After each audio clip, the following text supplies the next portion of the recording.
it's been a while since I showed you guys my job, right? So making a killing in terms of hourly pay. And today is Saturday, a very peaceful day. And you might notice something strange about lights. At first it took me, you know, a minute to figure out why they looked funny. It's because of that hailstorm.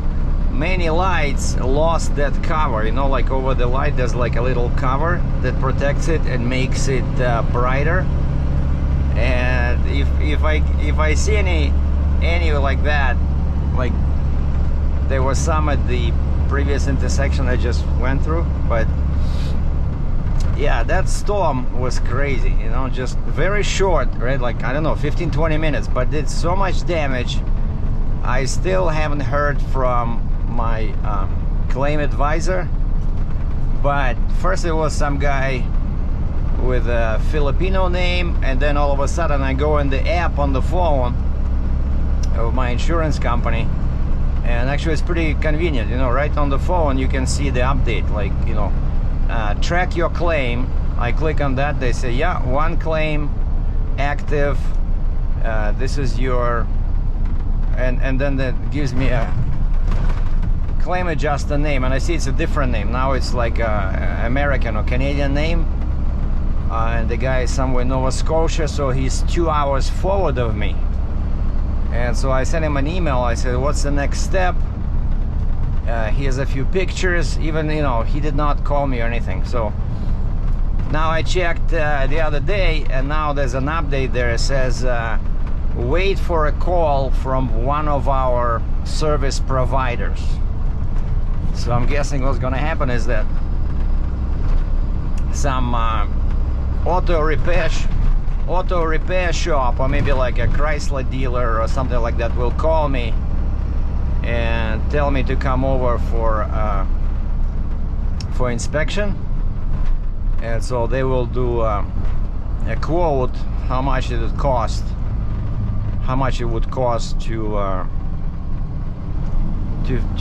fix it. But it looks very bad. A couple of guys at work, they had the same damage. Like one of the guys, he has a blue Hyundai.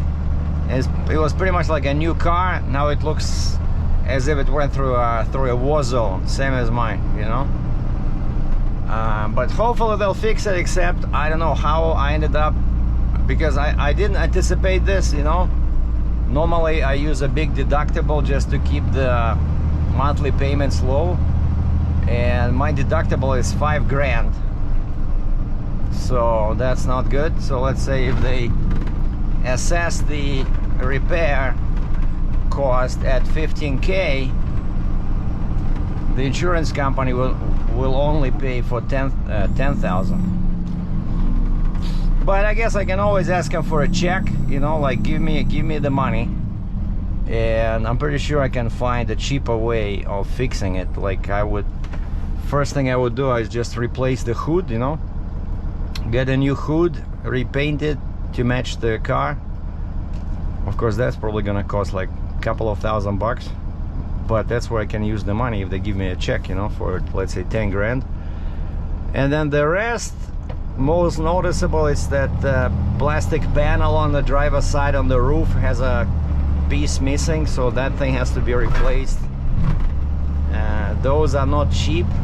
I know from experience with Dodge Charger, when I was trying to fix that break-in after effects when those morons tried to break into my car, because, you know, I was stupid. I left a leather coat.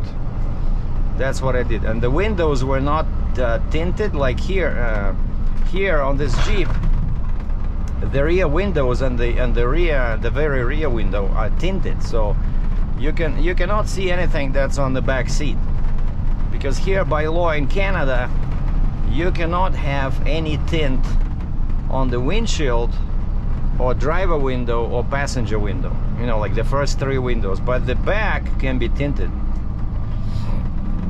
But many guys don't care, so they tint everything, but basically you can get a ticket, that's all I'm saying. So, oh, and I booked alignment because my car, I was driving so much for taxi, right? And there's so many potholes in downtown Calgary there. And they're not exactly potholes, but what they are is they're those recessed manhole covers. And I don't know why they always put them to the side, like, so not in the middle of your lane, but always to the side. So no matter how hard you try to avoid it, sooner or later you're gonna hit it, I'm telling you. And they're like this below the surface. So man, it's like, And I remember I hit one pretty bad in downtown, and I noticed that my alignment became a bit off. And so now I booked alignment at my local.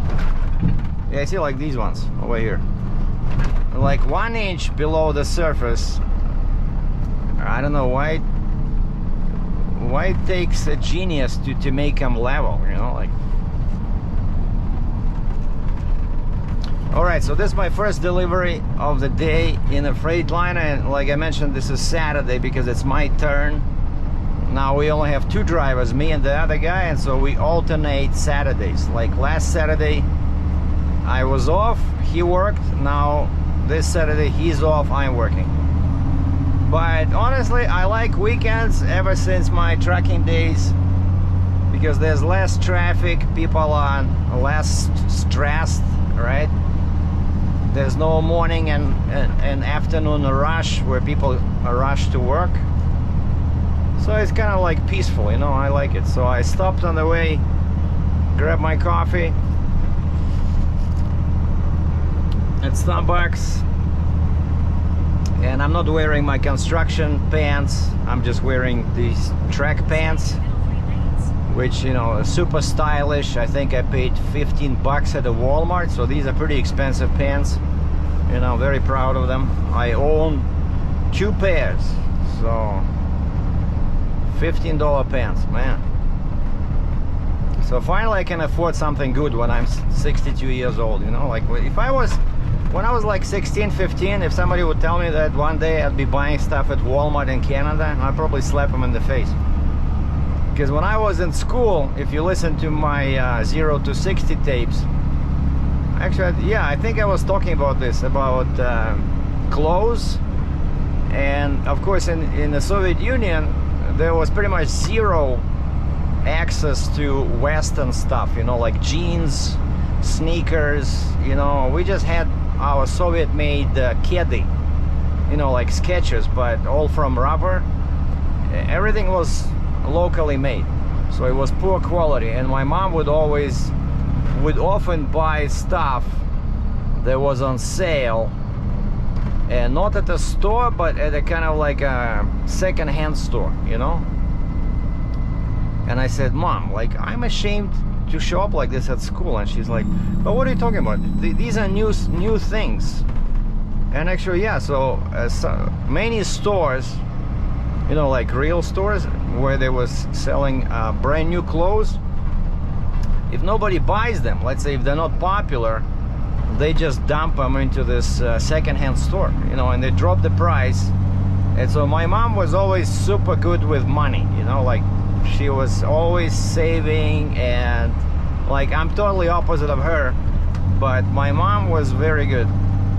She was a miser, saver. And so she would always buy clothes at these cheap places, waiting for sales, So basically in high school I looked like a schmuck. That's what I'm trying to say.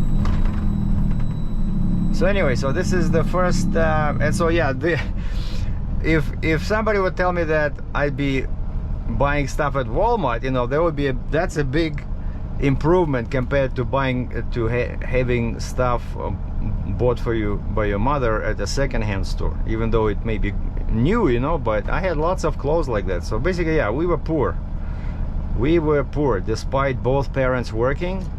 Mom at the factory, like a military factory, dad at the pilot, and then a navigator.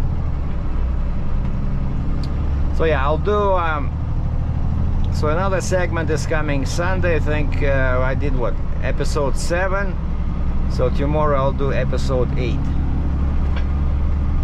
It's about my life in Canada. So yeah, episode 8 will start in 1997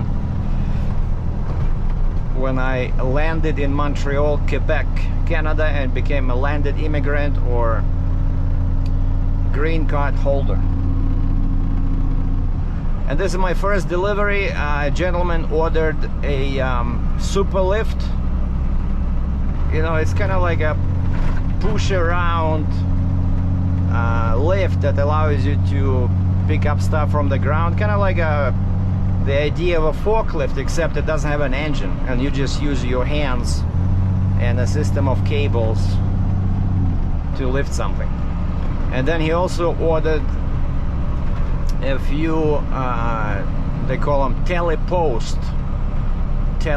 It's like very sturdy metal pipes with bases on each side, and basically you can extend them, and construction guys use them for, let's say, when they're working on a roof or something, or they're replacing the ceiling. I don't know, like these things can extend and they support, let's say, the new ceiling or something. You know, I saw them and they're pretty heavy. Like one post is probably, I don't know, 10 kilos, maybe, well, 20-30 pounds.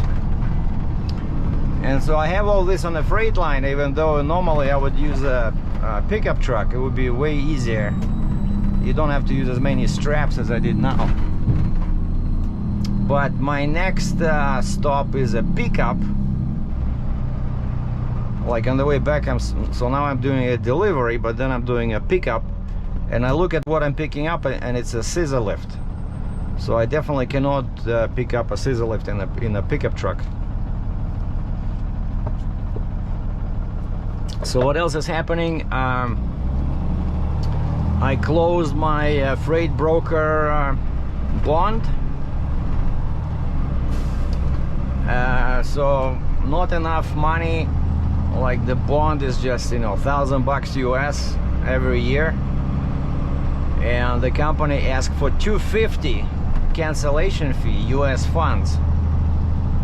So I sent them all the paperwork last week, and yesterday they confirmed by email that yeah, we received everything. Thank you. Well, thank you. You know, like even to cancel the bond, you know, to get out, you have to pay. Oh, it wasn't your contract. Clause number 9. Cancellation. So basically, if you don't pay the big fee, $1,000, that does not cancel your contract. So you still owe them this $250. But anyway, so yeah, so now I can still do freight brokering, but inside Canada only. Because in Canada, you don't need any bond, you don't need any licensing. So let's say if you have a machine that goes from Edmonton to Toronto, I can still work as a freight broker, but there's not that many loads like that. Most loads were going between US and Canada. So basically, yeah, I had to get out of this US-Canada game. At the next light, turn left. So now I'm just small truck driver, 5-ton truck driver, and taxi driver. And now I cannot even do Saturdays. I cannot do every Saturday, which is the best day for taxi, because I'm working. But actually this is more, At the light, turn left onto Hawkstone Gate Northwest. this is more Then turn right onto Hawkstone Drive profitable, Northwest. way more profitable than taxi, because I make more money per hour and I don't pay for fuel.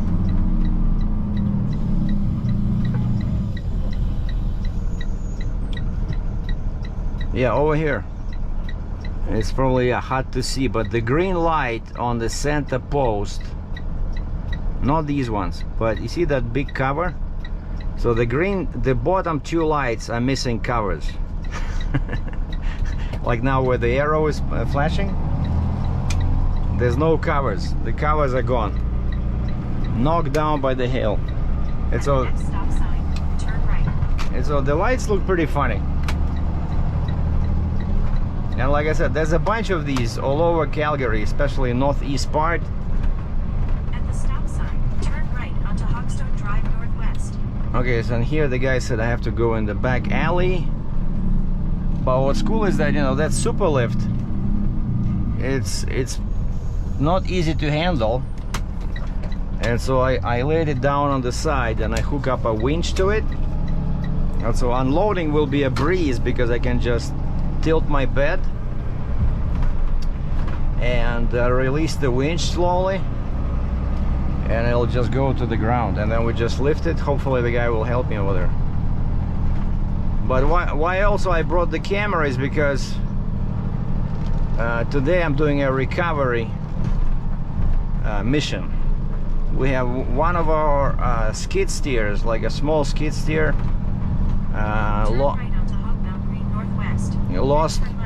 lost all hydraulics, all power, and it's seized, and the bucket is in the air.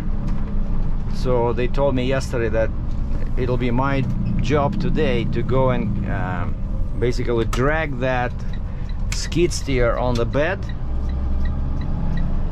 and bring it back to the shop. So that would be interesting.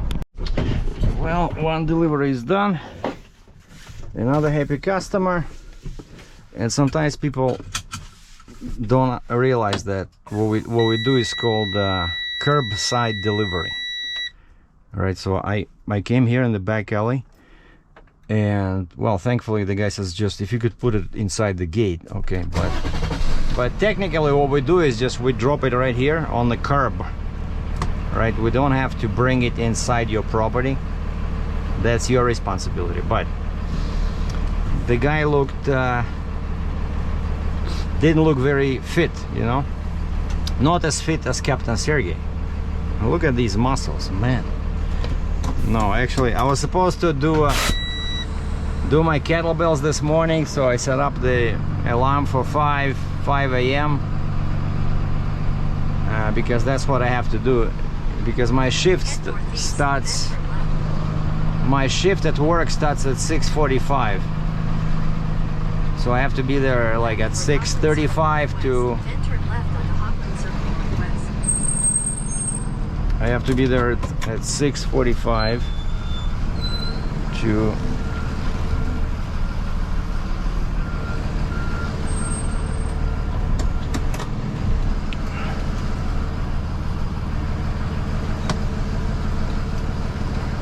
You know, because now I keep my boots in there, otherwise they're too dirty, and you know I don't want to carry them in my car, because I often do taxi after work, you know, at least a couple of nights, right? And so I set alarm for 5 o'clock, but somehow I didn't sleep very well, so I said, you know, screw this. So I changed the alarm for 6, which is my normal time when I get up to go to work, because I'm still aching, you know, after that when I fell off the truck and I injured my elbow, you know, so I didn't do any weightlifting for about a month. And so this past Tuesday I did it for the first time, and of course, you know, when you didn't do it for a while, everything hurts. And I knew it would hurt, so I didn't do too much, but still I did a couple of, you know, deep squats with kettlebells. Now all my leg muscles are aching, so I think I need like another day. Turn right onto Hawkstone Drive Northwest. Or maybe a couple of days.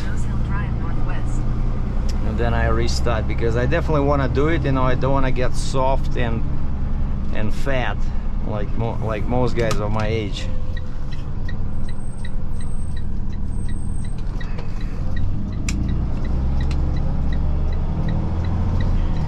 So now going to my stop number 2, which is picking up a scissor lift that was called off rent. And it's a good thing I called the guy, because like my contact on the paperwork, in 400 meters, turn right onto Country Hills Boulevard Northwest. Because he says it's inside the building, you cannot get it yourself, I have to bring it out. He says I did not he did not leave it outside. And it says now he's near Glenmore Trail, which is pretty far because the pickup is in northwest. Turn right onto Country Hills But Northwest. he said he's turning around and he's gonna meet me over there. And that's why. Continue on Country Hills Boulevard Northwest East for 1.5 Can you kilometers. freaking shut up just for once? Like this Google Maps, you know, just can't stop talking.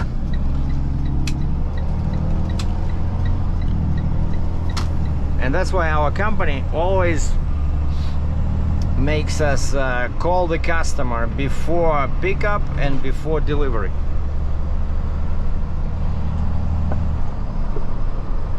And I'm so used to it now, it's like second nature. But with pickups, sometimes I don't call, especially when, oh, you see this?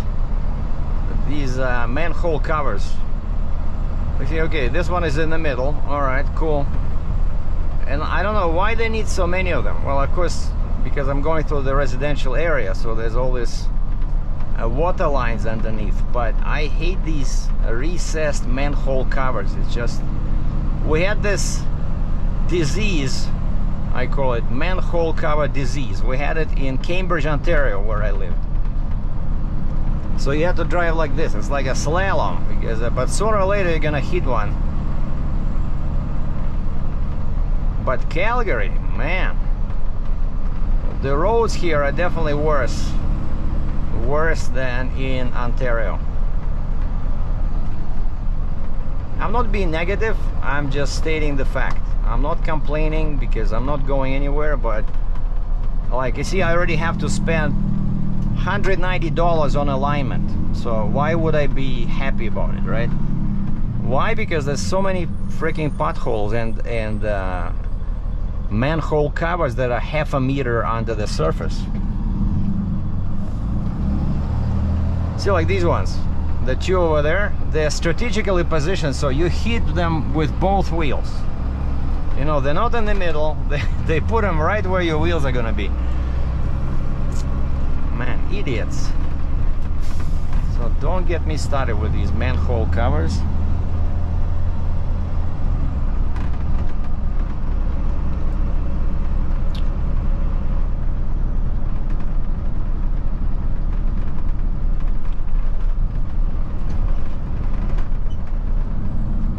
A big shopping plaza on the right. I've been here before when I was doing food delivery, which I don't do anymore. But actually sometimes I've been thinking, you know, going back, because the taxi is just basically $1 per kilometer. You're lucky if you get $1 Canadian per kilometer, or basically $1.60 per mile Canadian, or what is it, like $1.10 US per mile. And there's usually no tips. Maybe 1 out of 10 you'll get a tip. But with food deliveries, 9 out of 10 you get tips, maybe 8 out of 10. And you can select quite often orders that pay $2 a kilometer. So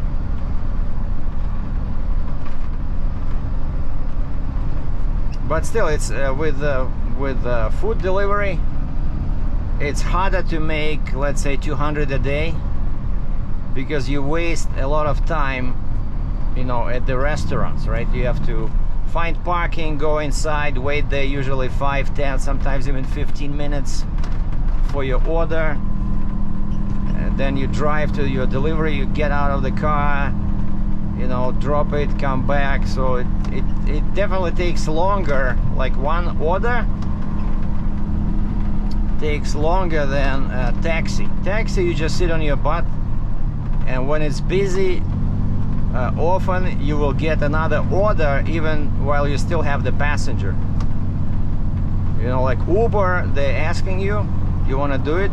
there's another order, so you have to do it manually, but like accept or deny, which I don't think, of course it's not a good idea to touch your phone when you're driving, but you don't have a choice. Well, if you do nothing, it'll just disappear, right? You're just gonna lose that. But DoorDash, Lyft, they have a nice feature that you can turn on and off. Basically, it'll accept offers automatically. So of course you don't know what it is, how good it is, but you know, it happened to me a couple of times. It was pretty cool. I had a passenger. We were, I don't know, 2 minutes away from unloading from the drop point, and Lyft says adding another offer to the queue, and so I don't have to do anything, you know. But Lyft is even worse in terms of money. It's less than $1 per kilometer. It'll be like 13 bucks for 20 kilometers or 15 bucks for 25 kilometers. You know, that's why I start on both. Let's say when I do, let's say tonight after work, I'm gonna do it. I brought a change of clothes. So I start Uber and Lyft, and then I wait who will give me the first ride, and then I put the other one on pause. Let's say if it's Uber, if I get the Lyft, I don't care. You just need to get out of the area, because this, you know, I'm in Northeast and it's never busy. So I take anything that will bring me closer to central Calgary, or, you know, west or south, because that's where all the money is. Like Northeast is pretty much dead for taxi and 500 meters, take the Alberta 201 East Stony Trail route. for taxi and food deliveries as well. Well, it's not dead, but it's very slow because of course of the airport. Airport occupies the huge part of Northeast, so there's no houses, right? There's no offices. It's just one big ugly airport. All right, so Continue on Alberta 201 East for 4 kilometers. we're jumping on the ring road over here, and yesterday we had lots of smog. Like even now it looks kind of like hazy. I think it's because of all these fires in BC. But yesterday was pretty bad. It was like in the middle of the day it looked like fog, you know. Well, the Sizzlet is on. Drive safely. The Sizzlet is on the deck, Turn right on Left and Avenue Northwest. took about 20 minutes to get it out. You know, I got my truck ready, and then I realized that there's no ramp. Like on this side they have a ramp, so I parked here, and then I thought, wait a second, so how is he gonna, well, okay, there's a ramp there, but you'd have to drive it all the way, and there's some plywood pieces there, there's, you know, all that stuff. So I thought, okay, I'm gonna turn around, and I put my bed like this right on the sidewalk. But then I hear the sound, beep, beep, beep, you know, like the machine is moving, but for like very long time. Like I go inside and the guy has the top drop down, and that's how it is now. I know my previous trainer, the guy who got fired, he would scream at me because he was saying, you're not supposed to carry a machine like this when it's broken down, because he says everything is loose and then it becomes loose. But you know, we're driving 10 minutes. I don't think it's a big deal. I'm not like driving 500 miles. But basically I would drop it down, but then when you fold it, the frame in the front sticks out by like 3 feet, you know, 2.5 feet, and it was hitting the wall. So we had to undo the bolts. But thankfully they were all kind of like hand tight. We didn't even have to use any wrenches. We undid these 4 bolts, and we took the top frame off completely, and this way I was able, like the guy says, you want to try? Because he basically was at a loss what to do, but he got it out of one tight corner, and it was just 45-degree passage to the door, but it was hitting either the wall or the... Basically what happened is that these guys, they they put the machine in, they did some work over there, and then they built a wall right in front of the door. It's a very narrow, you know, exit, and so man, it took us like 20 minutes back and forth, you know, going like this, back and forth, and so I was doing it, and I said, we're gonna hit the wall there. And the guy says, oh, don't worry about it. He says, it's just drywall, we're gonna fix it. Like, we just didn't want to hit the front door wall because it looked like more solid material, but that one that was in the way, it was all kind of like a drywall structure, you know, like plywood, and I don't know. So anyway, we had to scratch that one a little bit to get the machine out, but there was no other way, so the guy says, yeah, it's okay. So that's what sometimes, you know, happens. Some of these construction guys, In 400 meters, turn right on 1st Street Northeast. they don't think, you know, they put the machine into the tight space, and then they proceed to make it tighter and build walls. And then when it's time to return the equipment, they're like, uh-oh, how are we gonna get it out? Yeah, that's a good question. Because, you know, if you don't return it, if the machine is stuck in there, we're gonna be charging you rent, you know, every day. So yeah, guys, if you're renting construction equipment, please make sure you think about how that machine will be returned. In 1.1 kilometers, exit Highway 201 East. So I put another, usually I just put a chain in the front, chain in the back, but now because there's a loose spot, I did not connect it. I let our guys in the shop do it, you know, the bolts and stuff. So I just put one strap over it. It's not going anywhere, it's pretty secure. Yeah, it's still hazy as heck. Now I'm just jumping back on 201 Stony Trail, the ring road, to drive back east towards the airport.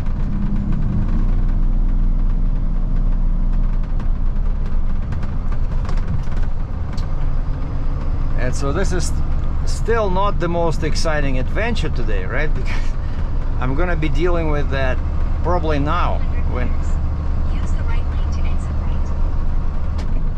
when I return. I'm gonna ask the dispatch. When I return, I'm gonna ask the dispatch Exit right to Highway 201 East, Stony Trail. what I'm doing next. And sometimes she gives me something for a pickup truck, so I have to park the Freightliner and jump into a pickup truck. Usually when it's a small machine or scaffolding. Watch out, vehicle on shoulder ahead.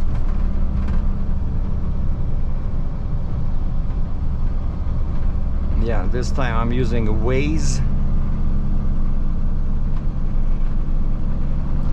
And I like this one because you can let other people know when there's a speed camera or police or accident or blocked lane.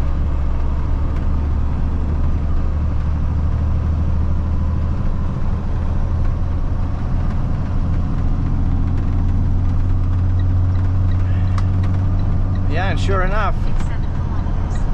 Take exit 60, Highway 2, Deerwood Trail. there is a car on the shoulder. And it says still there. Yeah, still there. Because it looks like the guy has a flat tire. Yeah, and the guy is sitting pretty much on the ground. I think somebody's working over there on the tire.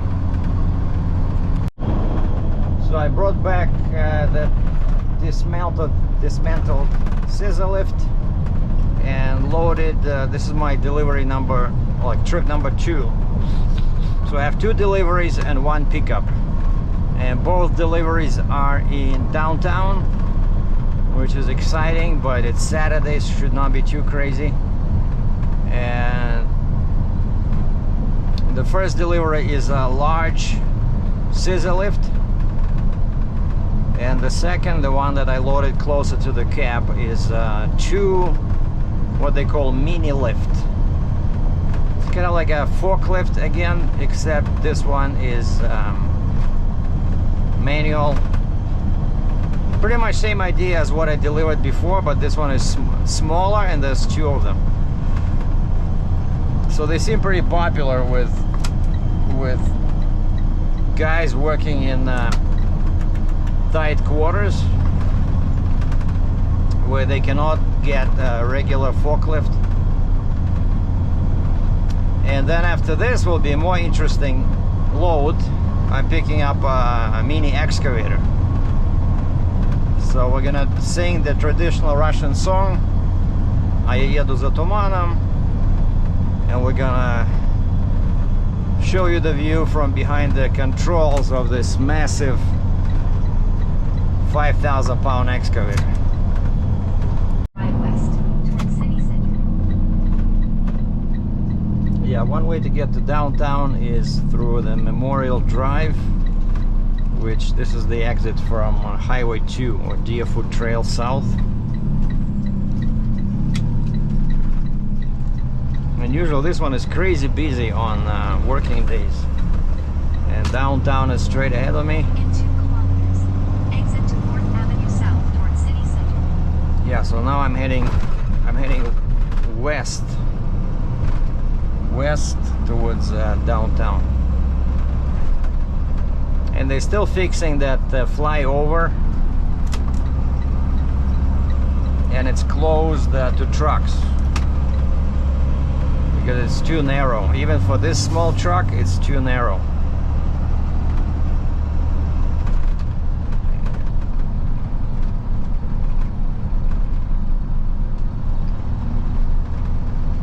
Now we're gonna hit a couple of manhole covers here because they're unavoidable.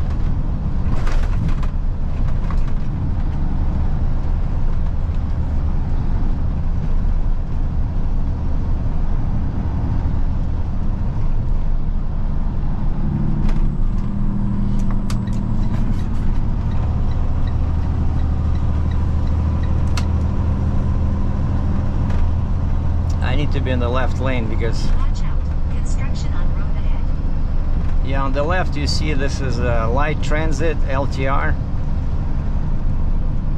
That's a great idea. So no lights for them. They have their own separate. That's the fastest way to get around Calgary is with this, what's it called, LTR, light transit system. No, light rail transit, In LRT. 300 meters, use the right 2 lanes to exit right. Yeah, I need that 4th Avenue South, but it's closed. There's a sign there that says no trucks. And it's Exit right to 4th Avenue South towards city center. and it's kind of like what they call flyover, so it goes around above this and you end up on the other side of the river. But there's another way over here. Same idea. In 200 meters, turn left on 4th Street Northeast.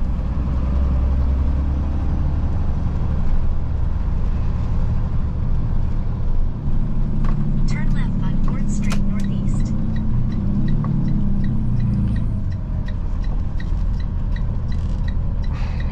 Here they reverse lanes sometimes.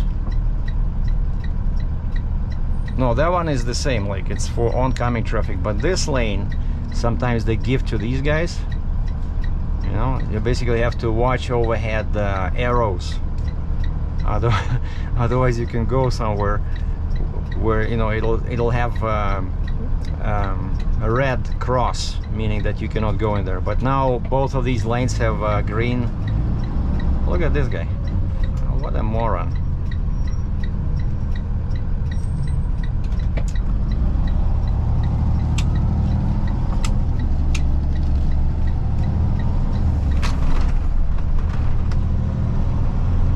In 1.6 kilometers.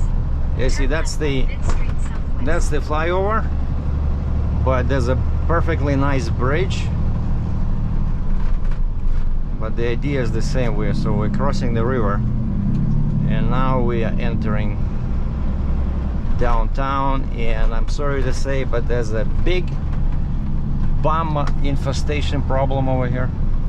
Always police there kicking them out. Then, you know, as soon as the police leaves, they come back to their spots.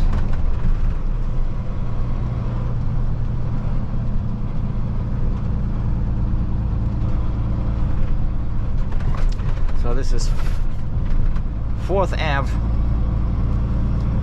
and actually it's pretty simple. I like the idea where avenues go south to west, I mean west to east, and streets go north to south.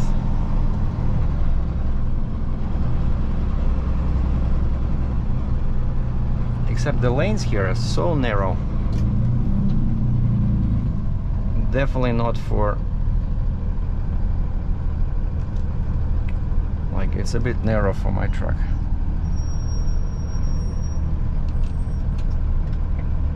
And I'm delivering to, I think it's a residential building just 5 minutes away. And even though the address is on 8th Avenue, but I'm going there through 5th Street. And the guy said the loading dock will be like this. Loading dock is off 5th Street. So he says don't turn on 8th Avenue, on the actual where the official address is. And so that's why you have to call them, right? Like I said, every time before delivery we make sure to call the guy, because he can give you some pointers.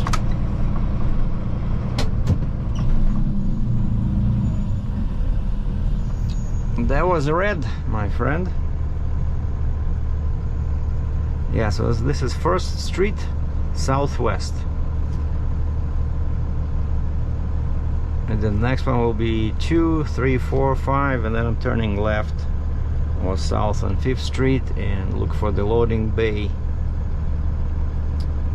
And the guy says as soon as you turn, no, actually not as soon as you turn, but basically before the 8th Avenue, I'll be looking to my left, see if I can spot the loading bay, and then we're gonna drop those 2 mini lifts, and then it's the fun time to go grab that excavator.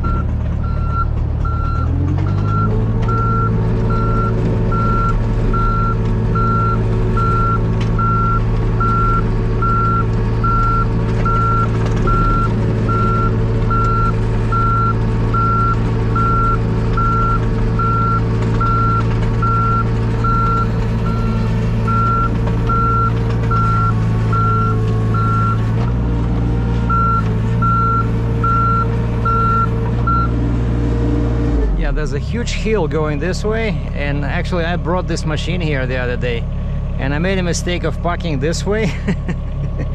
So when the bed tilted, it was super, you know, like this, like 60 degrees down, and so the machine was tipping, you know, when I was unloading, and so now I made sure that I'm facing that way. So now you see the actual angle is much less because it goes down and the bed is this way. So basically I reduced the, now it should be really easy to load.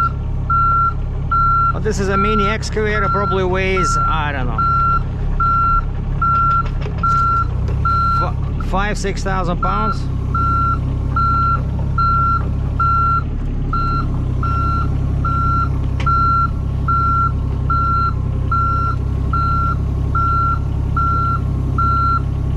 I usually load them like this, and then I flip the house around.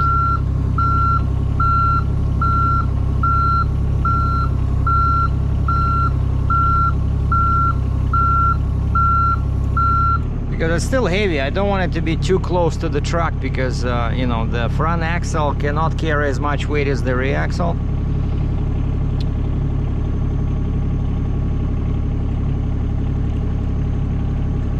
But normally I would probably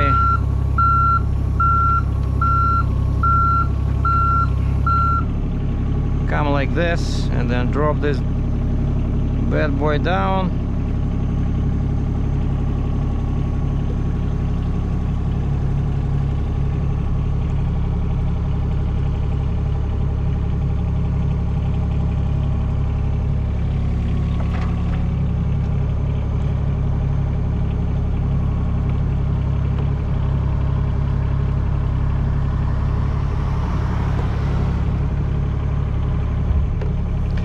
That's it. And now I curl the bucket like that with teeth up, because now I can just put a strap around it, way easier than before. You know, when I was doing heavy hauling, I was taught to put it like this, and then I would use a chain.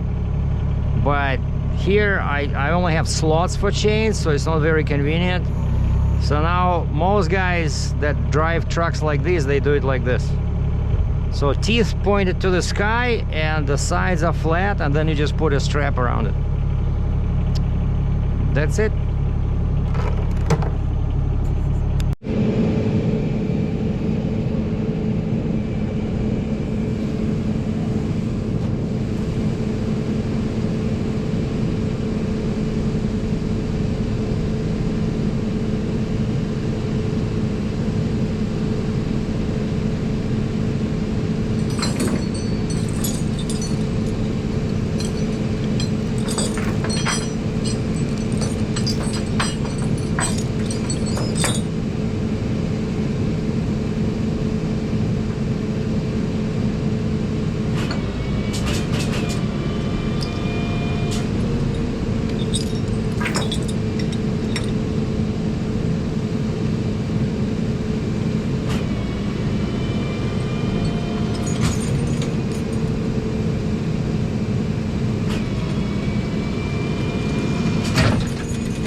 This thing weighs about 4,000 pounds. You see, it was stuck and somebody broke the door. I don't know, but basically I tried to start it, wasn't able to start it, and what happened is the hydraulics got seized, and they told me the bucket was in the air, whereas it's not in the air, it's pushing into the ground.